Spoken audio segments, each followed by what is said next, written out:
Okay, hi, Bill Bradley with Pajamas Media here on a very nice warm day on Sand Hill Road, Silicon Valley, heart of the venture capital community of America, with Steve Wesley, former California State Controller and a very key player for Barack Obama. When we were here recently, we discussed how the campaign was going, and you predicted things would go very well for Obama in North Carolina and Indiana, and things would start falling into place then, and it sort of turned out that way.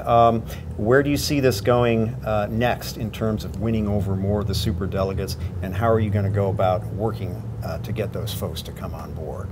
Well, I think we actually don't have to do a lot with the superdelegates. They see the writing on the wall. I don't think we gain a lot now by calling them and say, we've got to have you come right away. They know what's happening. And I think superdelegates in and of themselves, and I've talked to a number saying, God, I can't wait much more than a week or much more than 10 days, because at some point I'm going to be the last guy. Right. No one wants to be the last guy. So it's happening, and I think it's going to happen more quickly. The next step here is the Oregon election in Kentucky on Tuesday.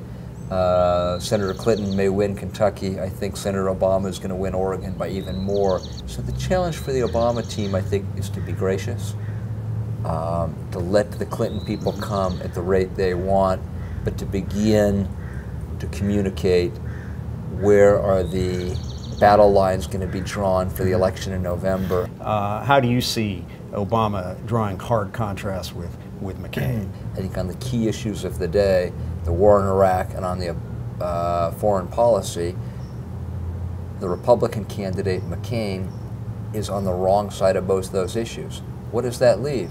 Well, that leaves choice, education, and the environment. And I will tell you flat out, Obama will win the broad public support on those issues. We've just seen 3 congressional elections in the United States, which is always a bellwether of the upcoming general election. The Republicans have lost in all 3 of those states, including the most recent one in Mississippi. Yeah. And I'll just tell you, when Republicans are losing congressional seats in Mississippi, the bottom is falling out.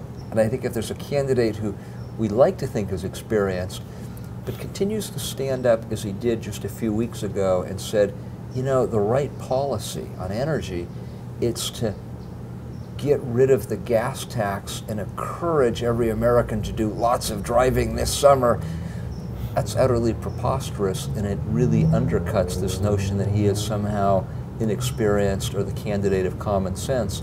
In fact, he seems to be taking positions, Lord knows why, that are really nothing more than disastrous policy positions that are pandering to the electorate. I think Obama's looked awfully statesmanlike in comparison this last month. The end game for the Clintons, how do you see that playing out? It's June 3rd, and where do you think things go from there, and what do the Clintons do? Well, the end game for the Clintons, I think they'll stay married. Have you heard otherwise? No, the electoral end game. The electoral end game, exactly, yeah. That was a low blow. Not at all. Just want to make sure I knew where we were going with that. Yes. No, I think I think that Senator Clinton will be statesmanlike in this. I think if there's anything, she's very disciplined. I think she has a bright career, actually, in politics. And it wouldn't surprise me to see her be Senate Majority Leader in the future.